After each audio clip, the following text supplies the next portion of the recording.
Now, the angry mum and dad investors who lost their life savings after the collapse of the Brazen Group. Recently, we reported how the property developer went into administration owing $500 million.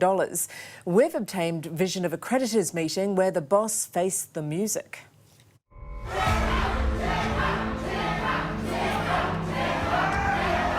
The second creditors' meeting for the collapsed Brazen Group descending into chaos.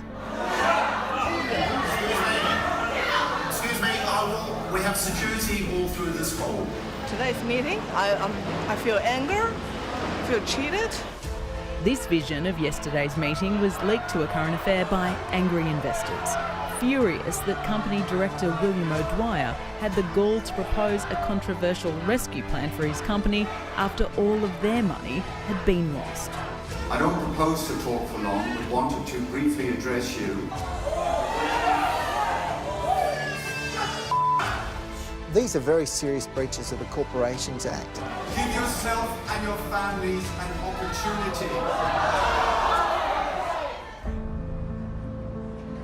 The spectacular collapse of Brazen Group under William O'Dwyer left more than 1,000 investors in the lurch, many of them Chinese-speaking Australians, mum and dad investors hoping to build a nest egg for their families. In total, we are putting $461,000. $500 million, it's an astronomical amount of money. Sorry, I can't make any comment.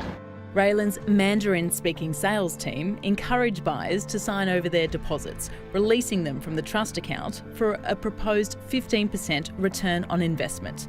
An incredible risk, and when the company went belly up, so did their investments.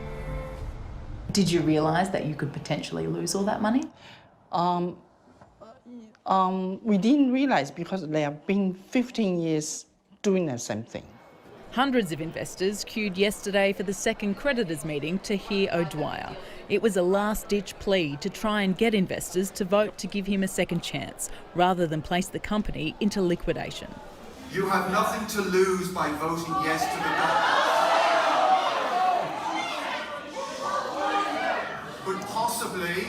but possibly a lot to gain.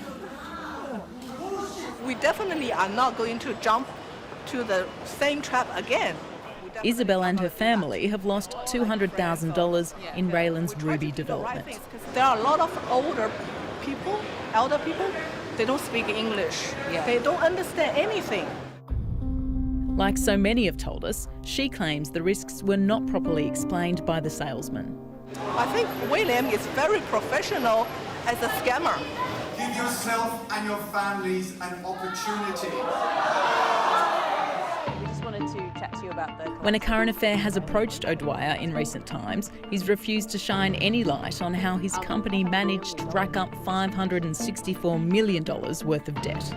Some of your investors say that the day before your company collapsed that you had people calling them, asking them to put in more money into the investment. Have you got anything to say about that? I can't make any comment, sorry. How do you feel about the collapse of the company? I mean, it's been something you've been running for a very long time. Yes, I feel awful.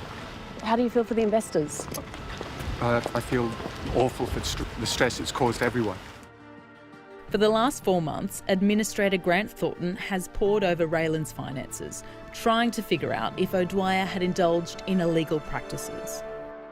In its investigations, the administrator made 2 alarming discoveries. The first was that Brazen was operating insolvent since 2014. And the second was they were running 2 sets of books.